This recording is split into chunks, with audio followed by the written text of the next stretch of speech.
Yes, Honorable. Owulira otya kati batugambye osiibuddwa mu kifo kino? Bansiibudde bandischarginze okuvaawo wano kubanga kati embeera bweri nsobola ogimanagingira ewaka kuba n'embeera y'eddwaliro nayo ogimanyi si nnyangu, tomanyi baani abakolako, abasawo bajjira mu gurupu nga nnene nnyo tomanyi ani yaani, naye nga at least basobodde okumanaginga pain okubanga kati si y'amaanyi nnyo era eddagala erisigadde nsobola okulifunira ewaka wadde nga muno mumba mukyannuma, omutwe gukyannuma nene mabega, naye waakiri ebisigadde si byamaanyi nnyo ekiri awo, ate era nakulaba nga nkola ku nsonga y'okulaba nga ensonga eno ngifuula serious kubanga nga bwe nabategeezezza ejjo nti balooya bange babadde baliteekateeka okulaba ki kye tukola ku Honorable Akol ku kintu kye yakoze ate nama n'atandika okubalaata n'atandika okwogera ebintu ebitasaanidde nga ndaba ku mulundi guno sigenda kuleka nsonga eno ebeere bwetyo. Bazzi bankuba mu palamenti awo n'embeeka bwentyo, naye olwaleero ensonga eno tumaze ogifuula serious era okuyita mu lukwagwani kwa advocates. Lord Mayor amaze okuwandiika notice eri Honorable Akol essaawa zino era tugenda wandiikira omu ku omu kuba kati Akol evidence gye tulinawo esooka n'abalala tugenda kugenda omu ku omu, naye kati olwaleero notice ewedde era Lord Mayor aginako kopi eri emaze otuuka mu Pigeon Hall ye, endala bagenda munoonya in person asaavingibwe, naye nga ye ewedde emutegeezako ku notice ey'okulaba nga tumwawaabira mu mbuga z'amateeka in individual capacity ye ng'omuntu, era awo we tutandikidde olwaleero era oluvudde mu ddwaliro ekyo kyentandikiddeko kuba we nnakomye we njagala okutandikira. Kati mumulopye naye kiki mwagala mu kituufu? Mumbeera bakumulopa kiki mwagala ekituufu?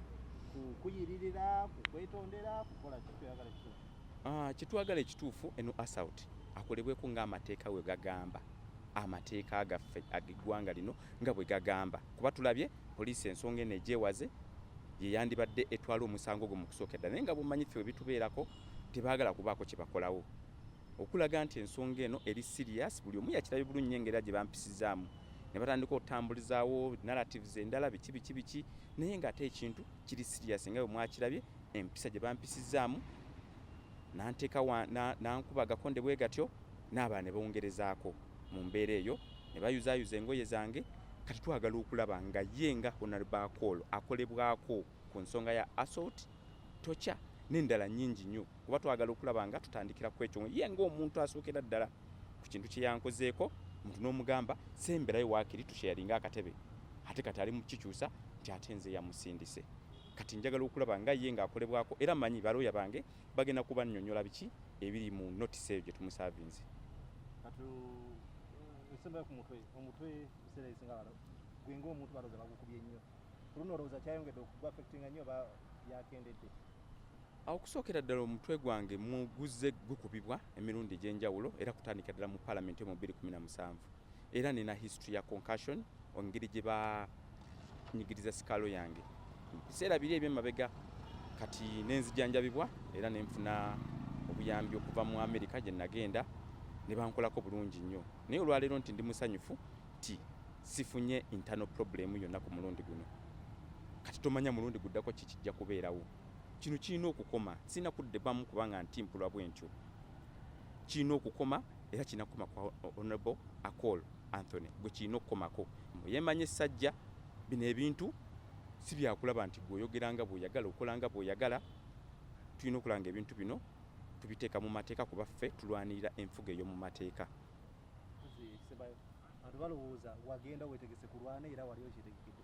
Kitu kino wakikola okigenderedde, wali omanyi nti zina ensonga. Nze ng'omuntu siri muntu mutiitiizi.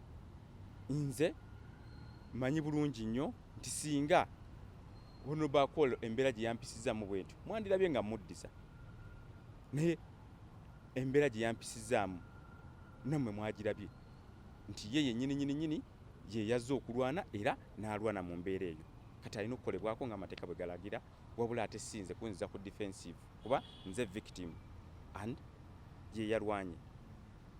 Kati ekizimba eri parliament ekuyambye kubeereddewo oba bakulekeredde era olina kyokisaba ng'obukulembeze bwa parliament apology gye yakoze temala nga right honorable speaker kye yakoze tekimala kubanga yalabiddwako ng'afuluma aseka olw'okuba bankubye ye ng'alaba oba ndabanga enemy we kyesimanyi kuba yalabiddwako ng'afuluma aseka olw'okuba bankubye Mukatambi ako nakeetegereza bulungi nnyo ng'alinga kye yakoleddwa yakisanyukidde kakitegeeza ndi na apology gye yakoze yabadde ya kisaazisaazi.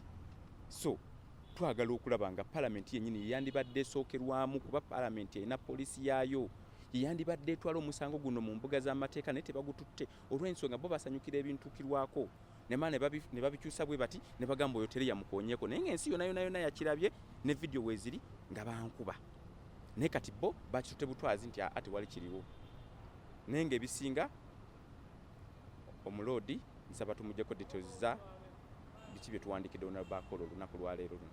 Byabaddewo byonna olina owulira nti ogenda kuddamu kweyisaawo otyo mu parliament?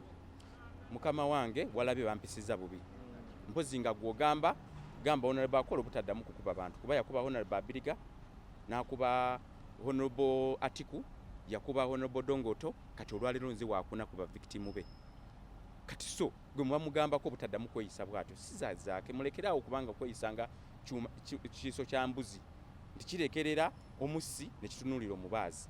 Honorable Akolo gwe mulina okutunuulira okulaba nga ekintu kye yakoze taddamu kukikola.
Kasita obulungi tugenze bukendeera kati tugende bwanyumiridde kale naye roadmeyo oyo andi munoonyezaako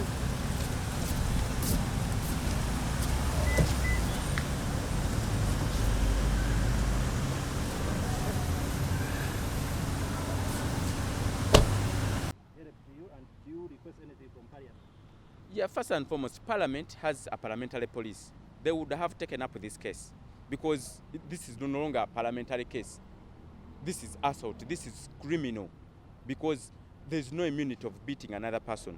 So they beat me up, and this is a serious matter that should have been taken up by the parliamentary police. So Parliament has not done enough, and I'm very disappointed by the Right Honourable Speaker.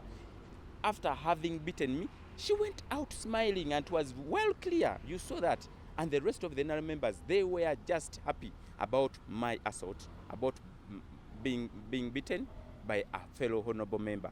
So in that matter, they would have taken up this case, and if not so, they would give me the necessary support that is possible, because Right Honorable Speaker must always give us security as members of Parliament, but she did not. So she's also to blame. And how do you feel?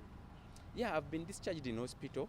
I'm now feeling much better than yesterday and much better than I came in here, because I had a very, very burning pain in my head, my jaws, and also at the back of my head, especially at the neck.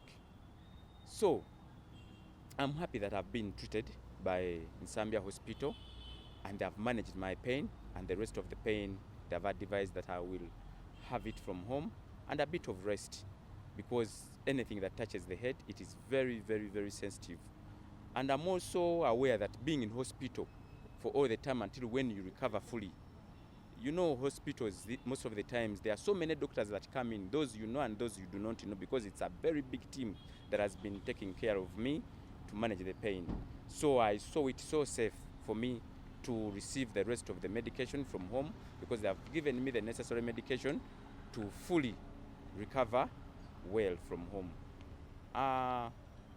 And also, which is very, very, very important, to show that this matter is so serious and doesn't need for anyone to joke into this matter, is to take it upon myself, because I promised yesterday that the moment I get out of hospital like this, I must take honorable call into court.